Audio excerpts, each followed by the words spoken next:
siyasi şərhçi Rəşad Bayramov hazırda bizimlə bağlantıdadır. Rəşad bəy, hər vaxtınız xeyir olsun. Vaxtınız xeyir olsun, Arxan, xoş gəldin. Rəşad bəy, elə Finlandiya prezidenti deyir ki, hər ay 30-35 min Rusiyalı hərbçi və yaxud da deyək ki, Rusiya tərəfindən savaşan hərbçi həyatını itirir və hər ay 30-35 min əslində çox böyük rəqəmdir və 5 dəfə Ukraynadan çox olduğunu deyir. Vəziyyətin ötən il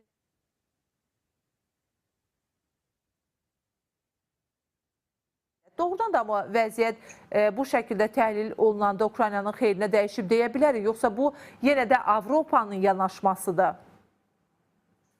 Əslində baxanda konkret rəqəmlərin nədən ibarət olduğunu demək mümkün deyil. Yəni, təbii ki, Finlandiyanın liderinin dedikləri həm də bir informasiya müharibəsinin tərkib hissəsidir. Amma prinsip etibarilə təbii ki, Rusiya tərəfinin belə deyək, canlı qüvvə itkisi Ukrayna tərəfinin itkilərindən çoxdur. Çünki Rusiya tərəfi hücum edən tərəfdir və hücum edən tərəf də faktiki olaraq daha çox itki vermək məcburiyyətindədir. Yəni bir tərəf davamlı şəkildə müdafiə olunursa və bu verdici şəkildə öz ərazisində müdafiə olunursa, təbii ki, hər hansı bir kənar ölkənin müdaxiləsi zamanı, özdə hücum əməliyyatları zamanı ölkənin itki verməsi kifayət qədər realdır. O baxımdan nisbət 25-ə də ola bilər, 23-ə də ola bilər.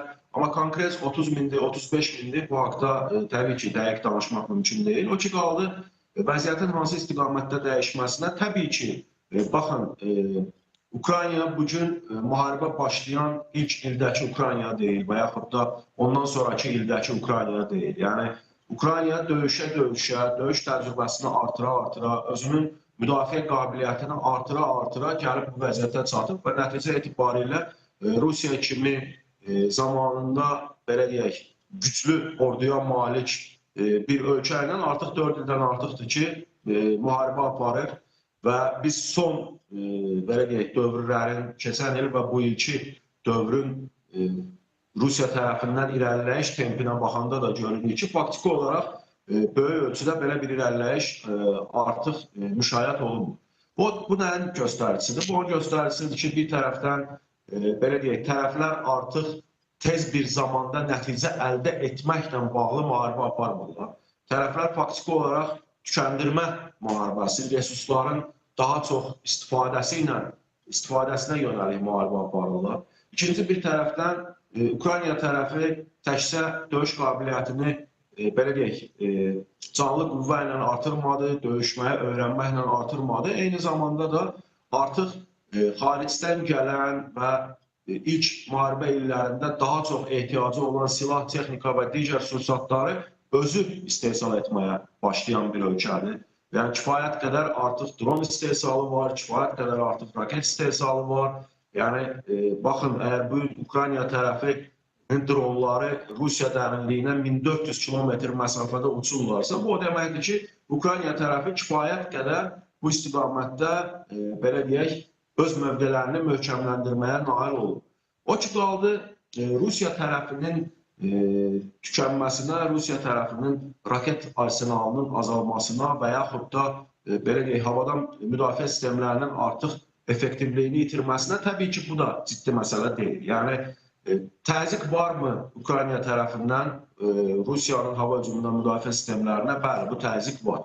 Amma tamamilə demək ki, artıq Rusiyada bu istiqamətdə tükənibdir, bunu da demək mümkün deyil. Çünki Rusiyanın S-300, S-400, S-500 kimi hava hücumundan müdafiə sistemləri var və bu sistemlər bu günlərdə istehsal olunur. Yəni, Rusiya özünün sənayesini böyük həcmdə məhz silah-sursat istehsalına yönəldibdir və faktiki olaraq bunlar da var. Sadəcə, bəzi hallarda Rusiya tərəfinin özü bu cür dron və s.'nin havada zərərsizləşdirilməsinə, belə deyək, ehtiyatlı yanaşır. Çünki dəyəri təqribən 15-20 min dollar olan bir dronu, dəyəri milyonlarla dollar olan bir raket sistemi ilə vurmaq özü də belə deyək, üstünlük demək deyil, amma strateji obyektlər maksimum şəkildə qorunmağa çalışır. Rəşad bəy, istəyərdim ki, biraz zamanımız məhduddur deyə Azərbaycan məsələsinə də toxunaq.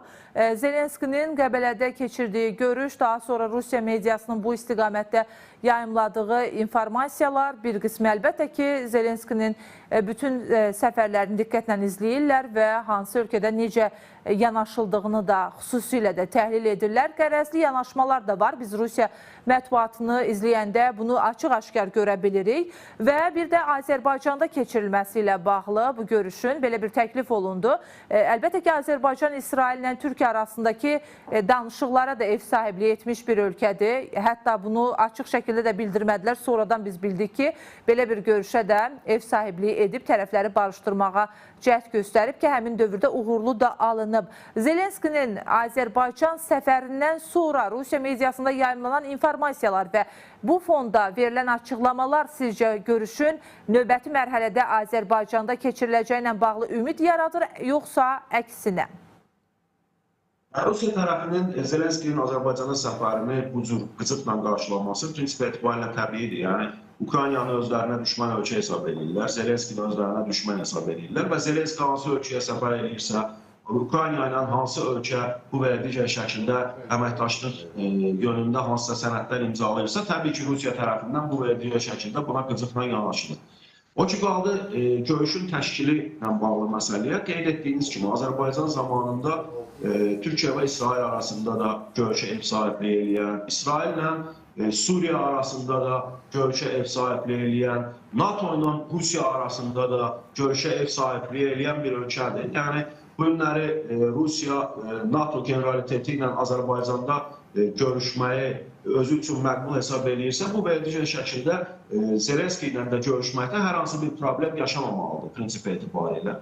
Və biz dünən gün ərzində Rusiyanın ayrı-ayrı rəsmi şəxslərinin dilindən bu cür görüşlərin keçirilməsindən müsbət yanaşdıqlarına dair bəyanatları da eşitdik. Sadəcə təhlükəsizlik məsələləri bəhanə olaraq ortaya qoyulur, digər məsələlər ortaya qoyulur. Amma görüşün Azərbaycanda keçirilməsi üçün Zelenski tərəfinin istəyi var, Rusiya tərəfindən buna kəskin etiraza biz şahidlik etməmişik. O baxımdan Azərbaycan təbii ki, burada belə deyək, müharibəyə açıq şəkildə qoşulmayan, hər iki tərəflə normal münasibət saxlayan ölkə olaraq kifayət qədər yaxşı vasitəçilik edə və bu görüşü də təşkil edə bilər. Yəni, amma məsələ onda deyil, görüş harada keçiriləcək. Yəni, bundan qabaq Zelenski Türkiyədə də görüşün keçirilməsi ilə bağlı bəyanat vermişdi. Hətta dörtlü görüşün, ABŞ və Rusiyanın iştirakı ilə dörtlü görüşün keçirilməsi ilə bağlı da bəyanat vermişdi. Görüşün harada keçirilməsi yox, görüşdə belə deyək, tərəflərin bu və digər şəkildə nələrə hazır olduğu bu dəqiqə əsasdır. Yəni, bu günləri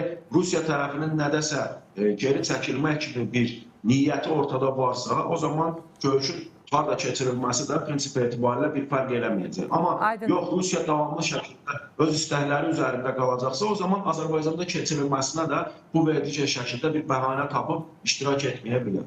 Təşəkkürümüzü bildiririk. Rəşad bəy, minnətdarıq.